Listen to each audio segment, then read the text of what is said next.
Morning KS family, আমি কবিতা আবার একটা নতুন ব্লগ নিয়ে চলে আসলাম।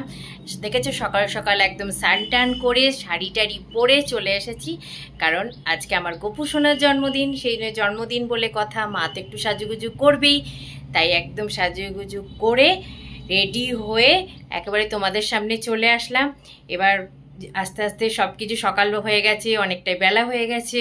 ঘুম থেকে এখন তুলবো আমার গপু সোনাকে, তারপরে কিছু তো খেতে দিতে হবে, জন্মদিন একটু স্পেশাল, সব কিছু স্পেশাল স্পেশাল করার চেষ্টা করব। আর সকালবেলা ঘুম থেকে উঠে ব্রেকফাস্ট আগে দিয়ে দিই। তোমরা সঙ্গে থাকো, দেখতে থাকো, তারপর সব পরপর সব দিতে থাকবো। আবার দেখো দুটো সাদা জবা লাল জবা ফুটেছে, এগুলো তুলে নিই, পুজো করার আগে এগুলো দিয়ে দিই। বাইরে কি রোদ উঠেছে আজকে।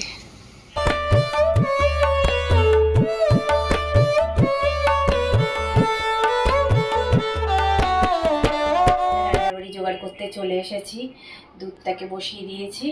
এবার পায়েসটা আগে করে নিই, জন্মদিন মানেই তো আগে পায়েস, সেই জন্য আগে পায়েসটা করে নিই, তারপরে সব কিছু করবো।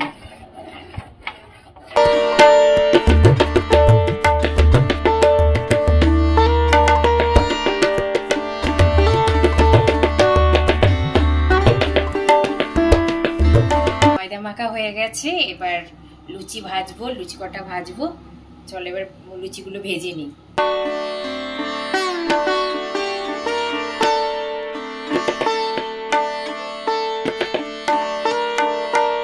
এবার খাওয়া দাওয়া হয়ে গেছে, সকালে ব্রেকফাস্ট হয়ে গেছে। এবার স্নান টান তো করতে হবে, বেলা হয়ে গেছে অনেক, 10টা বেজে গেছে, এবার স্নান করতে হবে। তাই এবার তার নতুন ড্রেসটা তো পরতে হবে জন্মদিনের, সেই জন্য সকালবেলা থেকে একদম রেডি টেডি হয়ে এবার চলো স্নানটা সেরে নিই, দিয়ে নতুন ড্রেস পরিয়ে দিই তোমাকে। জন্মদিন বলে কথা, আজকে সকাল থেকে সাজুগুজু করতে হবে তোমাকে।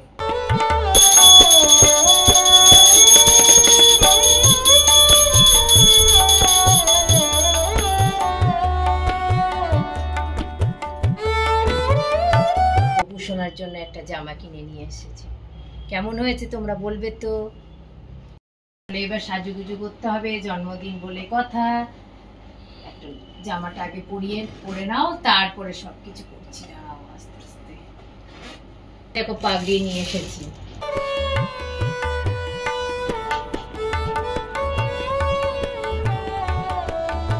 দেখো সুন্দর করে সাজুগুজু করে নিয়েছে, জন্মদিনের লুক একদম রেডি হয়ে গেছে। নতুন জামা, সুন্দর করে হাঁটার পরে উটুক পরে একদম রেডি। এবার খাবার জন্য আমি ব্যবস্থা করতে যাচ্ছি। কেমন লুকটা লাগছে বলো আজকে, আমি তো চোখ ফেরাতেই পাচ্ছি না। চলো এবার খাওয়া দাওয়া গুলো সেরে নাও আস্তে আস্তে।